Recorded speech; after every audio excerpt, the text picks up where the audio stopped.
Good morning students. So today class 10th का हम लोग देखेंगे कार्बन एंड्स कंपाउंड। ठीक है, तो हम लोग ने पढ़ रखा था पिछले लेक्चर में सेल्फ कॉम्बिनेशन, कुछ पढ़ के रखा था कि कार्बन जो है एक प्रॉपर्टी शो करता है सेल्फ कॉम्बिनेशन, जिसमें क्या होता है कार्बन एटम्स जो होता है ना, कार्बन एलिमेंट्स खुद आपस में कोवेलेंट बॉन्ड का फॉर्मेशन करता है, एक बड़ा सा मॉलिक्यूल्स का फॉर्मेशन कर सकता है। तो सेल्फ कॉम्बिनेशन नेचर जो होता है ना, ये जो सेल्फ कॉम्बिनेशन नेचर जो है ना, इस सेल्फ कॉम्बिनेशन नेचर की वजह से ये सेल्फ कॉम्बिनेशन नेचर को ही हम लोग कैटेनेशन प्रॉपर्टी भी कहते हैं। कैटेनेशन प्रॉपर्टी, जिसमें क्या होगा, कार्बन एलिमेंट जो है ना, ये खुद से ही बॉन्डिंग बनाता है और बहुत बड़ा सा मॉलिक्यूल्स का फॉर्मेशन करता है। That self linking is known as, इस प्रॉपर्टीज को और एक नाम से जानते हैं हम लोग कैटेनेशन। कैटेनेशन प्रॉपर्टीज इसी को कहते हैं।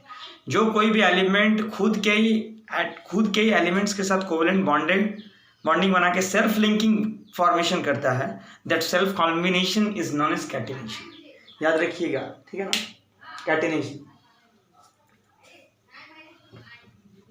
कैटेनेशन बोलते हैं इसको। हम लोग आज देखेंगे और occurrence of carbon atoms in nature में कैसे पाए जाते हैं कार्बन एटम्स, ठीक है ना, नेचर में कैसे पाए जाते हैं कार्बन एटम्स आज। और फिर आगे बढ़ेंगे क्या, ऑकरेंस ऑफ कार्बन नेचर में कैसे पाए जाते हैं वो देखते हैं।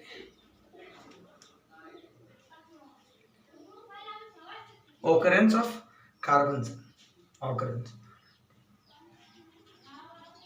ऑकरेंस ऑफ कार्बन नेचर में कैसे पाए जाते हैं वो देखते हैं, ठीक है ना। ये देखते हैं carbon occurs in nature in free state as well as in combined state, ठीक है ना। कार्बन जो होता है ना, ये आपका क्या फ्री स्टेट में भी पाए जाते हैं, नेचर में, ठीक है। फ्री स्टेट कहने का मतलब एज एलिमेंट के फॉर्म में रहते,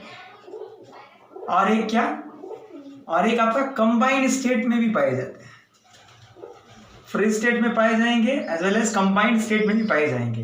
कंबाइंड स्टेट कहने का मतलब एज अ कंपाउंड के फॉर्म में, आ रही ना बातें। नेचर में कार्बन एटम्स कैसे पाए जाएंगे सर, एज फ्री स्टेट के फॉर्म में होंगे और एक कंबाइंड स्टेट के भी फॉर्म में पाए जाएंगे। फ्री स्टेट कहने का मतलब वो एलिमेंट्स के फॉर्म में होंगे, कंबाइंड स्टेट मतलब वो कंपाउंड के फॉर्म में होंगे। ओके, क्लियर है यहाँ तक, ठीक है ना। फ्री स्टेट में क्या होंगे आपका, mainly in free state carbon occurs in nature in mainly two forms. Free state में जो है ना, कार्बन जो है दो फॉर्म में एग्जिस्ट करता है, टू फॉर्म्स। फ्री स्टेट में कार्बन दो फॉर्म में एग्जिस्ट करता है। First one is diamond and second one is graphite. क्या आपको समझ में आ रही है? फ्री स्टेट में carbon occurs in nature in mainly two forms, graphite and diamond. और एक है जो नेचुरली अकरिंग पाया जा रहा है जो नेचर में, वो कौन है, फ्रॉम बकमिंस्टर फुलरेंस। बकमिंस्टर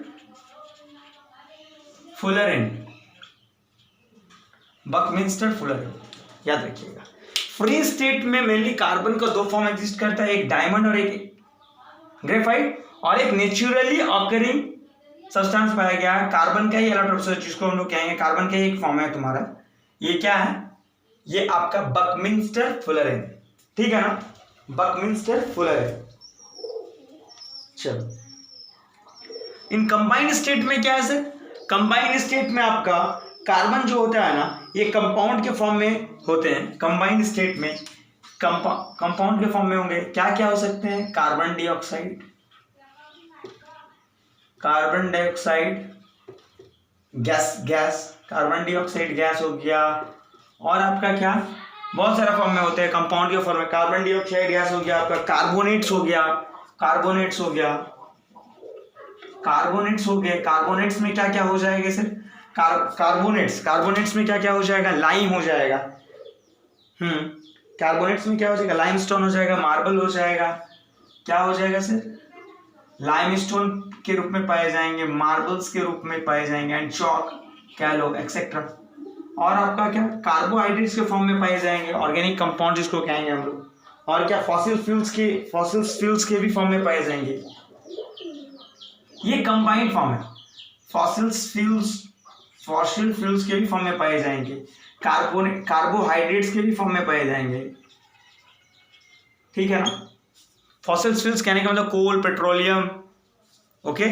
और आपका कार्बोनेट्स कहने का मतलब ये हो गया आपका फैट्स हो गया, प्रोटीन्स हो गया, ये से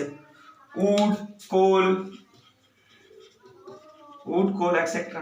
ये सब कंबाइंड फॉर्म है सर, ये कंबाइंड स्टेट में पाए जाएंगे कार्बन। तो ये सारे समझ में आ रहे हैं ना। ऑकरेंस ऑफ कार्बन नेचर में फ्री स्टेट में भी पाए जाते हैं और कंबाइंड स्टेट में भी। फ्री स्टेट में आपका कार्बन को जो है ना दो फॉर्म पाए जाएंगे, एक डायमंड और एक ग्रेफाइट। और ये जो है ना ये आपका नेचुरली ऑकरिंग सब्सटेंस है। ये क्या है सर, नेचुरली ऑकरिंग सब्सटेंस। ये कंबाइंड स्टेट में क्या सर, ये कार्बन डाइऑक्साइड गैस के फॉर्म में होंगे, कार्बोनेट्स के फॉर्म में होंगे। कार्बोनेट्स कहने का लाइमस्टोन हो गया, मार्बल्स हो गया, चॉक्स हो गया। फॉसिल फ्यूल्स मतलब कोल, पेट्रोलियम। ये कार्बोहाइड्रेट्स के भी फॉर्म में होंगे जिसमें फैट्स होंगे, प्रोटीन्स हो गए, और आपका वुड, कोल एक्सेट्रा, ये सब ओके ना। ये ऑकरेंस था। अब एलोट्रॉप्स ऑफ कार्बन देखते हैं, एलोट्रॉप्स देखते हैं इसका, ठीक है ना। कार्बन का हम लोग एलोट्रॉप्स अब देखते हैं, एलोट्रॉप्स। चलो, ऑकरेंस पता चल गया सिस्टम में कैसे पाए जाते हैं। हम लोग एलोट्रॉप्स देखते हैं sir, allotropes of carbon.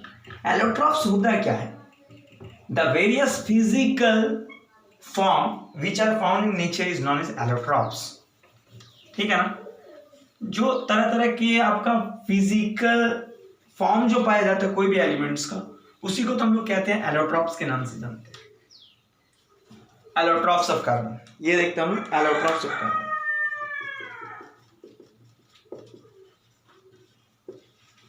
Allotropes of carbon, carbon का एलोट्रॉप्स देखते हैं, किसको कहते हैं, तो the various physical form, the various physical forms in which an element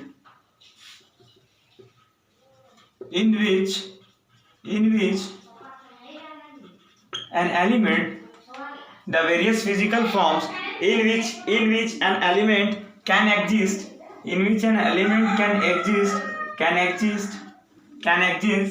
are called allotropes, of the element, are called allotropes of the element. जो various physical form जो होता है सर, जिसमें जो वेरियस फिजिकल फॉर्म होता है जिसमें element जो होता है एग्जिस्ट करते हैं, उसी को हम लोग कहते हैं एलोट्रॉप्स ऑफ एलिमेंट, ठीक है ना। तो कार्बन जो होता है ना, कार्बन एलिमेंट जो होता है ना, वो 3 सॉलिड फॉर्म में पाए जाते हैं। सो कार्बन एलिमेंट जो है ना आपका, कार्बन एलिमेंट 3 सॉलिड फॉर्म में पाए जाते हैं, याद रखिएगा। Carbon element exist in 3 solid forms, 3 solid form में पाए जाते हैं कार्बन एटम्स, जिसको हम लोग क्या कहते हैं, एलोट्रॉप्स, सॉलिड फॉर्म्स। और इसी को हम लोग कहते हैं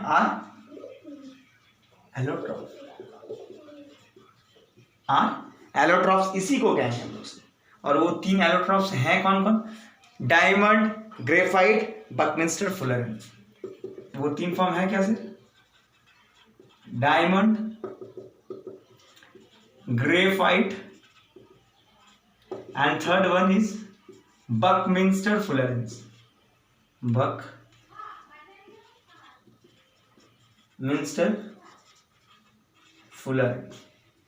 ये 3 फॉर्म है। ये 3 जो सॉलिड फॉर्म है जिसको हम लोग एलोट्रॉप्स के नाम से जानते हैं। पहला फॉर्म है डायमंड, दूसरा ग्रेफाइट, तीसरा बकमिंस्टर फुलरेन। ये है सर एलोट्रॉप्स ऑफ कार्बन का एलोट्रॉप्स इसी को कहते हैं, ठीक है ना। तो please take a clear screenshot of this page allotropes का मतलब समझ में आ रहा था, various physical forms in which element, elements का वो वेरियस फिजिकल फॉर्म जिसमें वो एग्जिस्ट करते हैं उसी को हम लोग कहते हैं एलोट्रॉप्स ऑफ दैट एलिमेंट। आ गया ना समझ में। और इसमें से याद रखिएगा ये डायमंड और ग्रेफाइट जो है ना, ये दोनों आर टू कॉमन एलोट्रॉप्स, ये दो कॉमन एलोट्रॉप है कार्बन का, ठीक है ना। और ये बकमिंस्टर फुलरेन जो है ना सर, ये नया एलोट्रॉप है। ये क्या है, ये एक न्यू एलोट्रॉप है सर, जो अभी भी इसके बारे में सर्च हो रही है, अभी भी इसका इन्वेस्टिगेटेड जारी है, इसका रिसेंटली डिस्कवर्ड किया गया इसका, ठीक है ना। चलो अब हम लोग डायमंड और ग्रेफाइट के बारे में जानेंगे। ये एलोट्रॉप्स था, नोट डाउन करते रहिए, नोट डाउन कर लीजिए।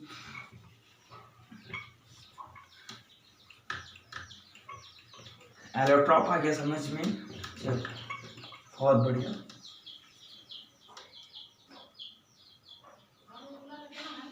एलोट्रॉप्स ऑफ कार्बन आ गया समझ में। एलोट्रॉप्स किसको कहते हैं आ गया ना। चलिए अब हम लोग देखेंगे क्या से, आइए बात करते हैं। अब हम लोग बात करते हैं आपका इसमें ग्रेफाइट, डायमंड और ग्रेफाइट के बारे में बात करेंगे, ठीक है। Diamond and graphite, first one is diamond and graphite के बारे में बात करेंगे, ठीक है। डायमंड एंड ग्रेफाइट ये है क्या, देखते हैं। एलोट्रॉपिक फॉर्म तो है carbon. Diamond is a colourless transparent substance having extraordinary brilliance. याद रखिएगा, ये डायमंड जो होता है ना सर, डायमंड जो होता है ना, सिंपली याद रखना, diamond is a colorless transparent substance having extraordinary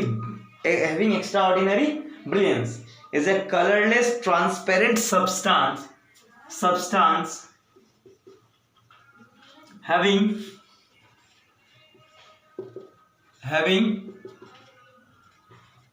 extraordinary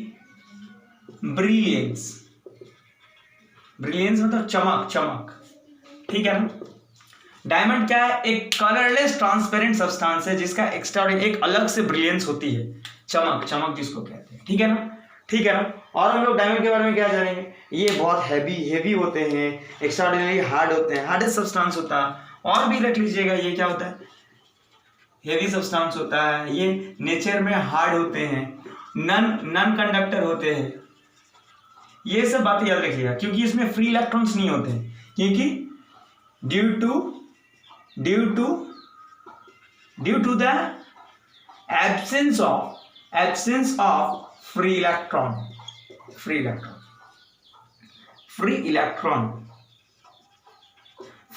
ना होने के कारण ये नॉन कंडक्टर होता है, मतलब ये इलेक्ट्रिसिटी को कंडक्ट नहीं करता है। याद रखिएगा ये सब बातें, डायमंड्स के ये सब प्रॉपर्टीज याद रखिए, ये सब बातें समझ में आ रही है, याद रखना। और डायमंड जो होता है ना, और इसको अगर जलाएंगे हम लोग तो क्या देगा, CO2 का फॉर्मेशन करेगा, क्योंकि इसमें कार्बन है ना भाई, कार्बन का ही एलोट्रॉप है, तो CO2 गैस ही निकलेगा। बर्न अगर करेंगे डायमंड को तो CO2 गैस रिलीज होगा। डायमंड आ गया समझ में। अब ग्रेफाइट के बारे में हम लोग चलेंगे, चलो ग्रेफाइट के बारे में जानेंगे। डायमंड आ गई बातें समझ में, डायमंड के लिए बात समझ में आ गई है। चलो अब ग्रेफाइट के बारे में बात करेंगे। ग्रेफाइट समझ लीजिए ये सब चीज है क्या, पूछता है। चलो ग्रेफाइट के बारे में देखेंगे।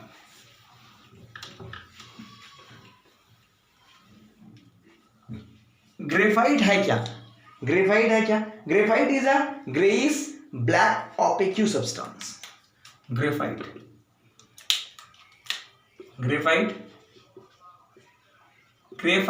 is a grayish black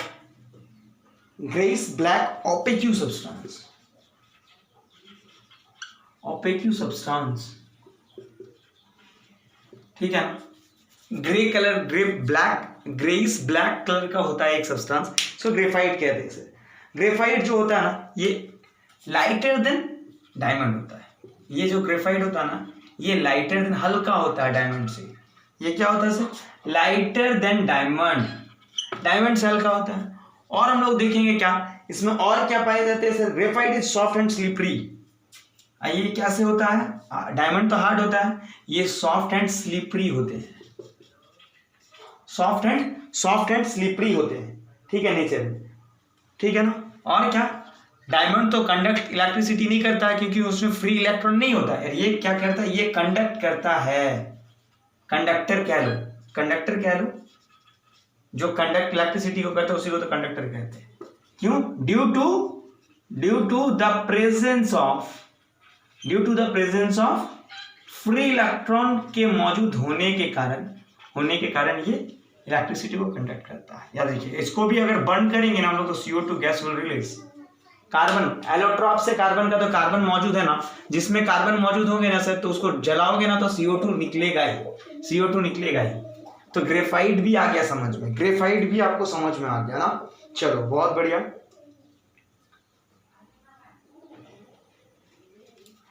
चलो और क्या है, और मैं बात करता हूं ग्रेफाइट और डायमंड का फिजिकल प्रॉपर्टीज के बारे में। फिजिकल प्रॉपर्टीज से देख लीजिए एक बार, फिजिकल प्रॉपर्टीज के बारे में भी बात कर लेते हैं ना तो मजा आ जाएगा। फिजिकल प्रॉपर्टीज के भी बारे में बात करते हैं। चलो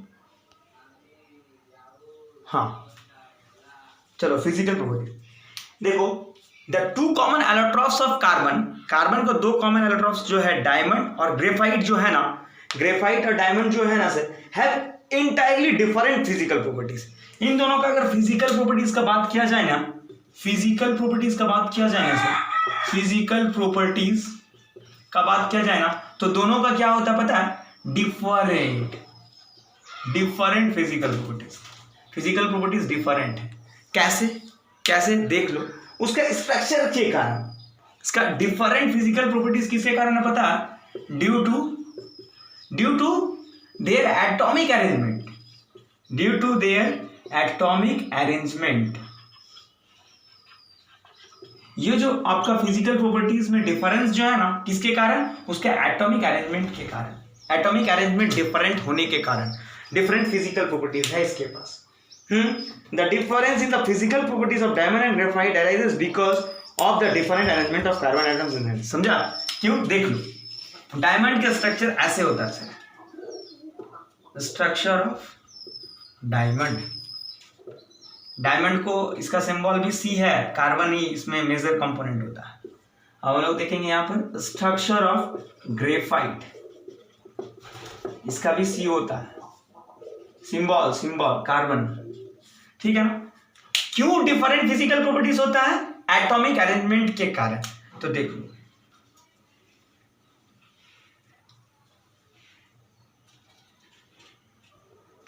एक बार देख लेते थोड़ा। हाँ देखो, ये चीज है ना,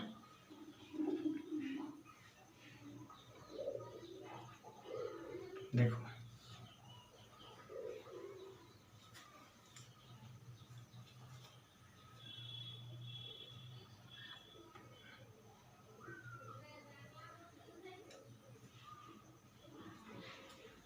आ रही है ना बातें पकड़ में। देखो स्ट्रक्चर बना रहे हैं हम डायमंड का सर, थोड़ा सा वेट कीजिएगा। ये इस टाइप का स्ट्रक्चर होता है डायमंड का। फिर ये आपका, फिर यहाँ से आपका ऐसे निकलेगा आपका। ये देखो डायमंड का स्ट्रक्चर इस टाइप का होता है, नेटवर्क टाइप का, ऐसे। आ रही बातें समझ में? देख लो, इस स्ट्रक्चर के कारण इसमें इसका फ्री इलेक्ट्रॉन्स नहीं पाए जाते हैं। ये देखो इस टाइप का होता है सर, इसका स्ट्रक्चर जो है ना इस टाइप का पाए जाएंगे, ऐसे डायमंड का 1 2 3 4। देखो तो इसमें नेटवर्किंग टाइप का रहता है ना, दैट्स वाई इसमें फ्री इलेक्ट्रॉन्स नहीं होते हैं ना, जिसके कारण ये कंडक्ट इलेक्ट्रिसिटी को कंडक्ट नहीं कर पाता डायमंड। दैट्स वाई इसका नेचर हार्ड होता है। इस कॉम्प्लेक्सिटी के कारण इसका स्ट्रक्चर देख लो। ग्रेफाइट का अरेंजमेंट कैसे होता है स्ट्रक्चर में पता है?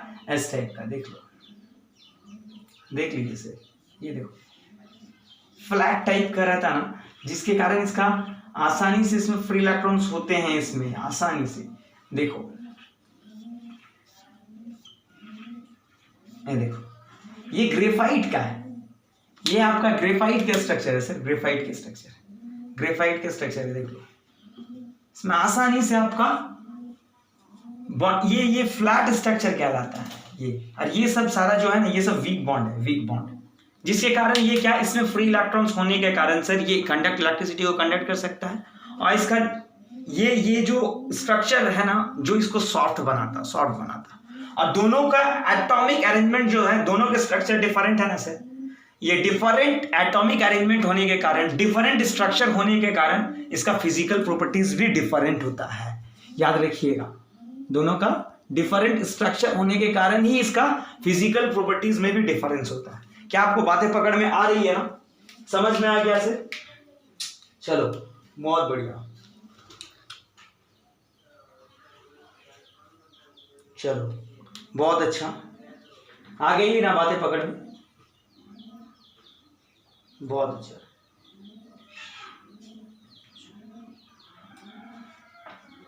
Take a clear screenshot of this page, ले लो, टेट्राहेड्रॉन टाइप का होगा इसका शेप। चलो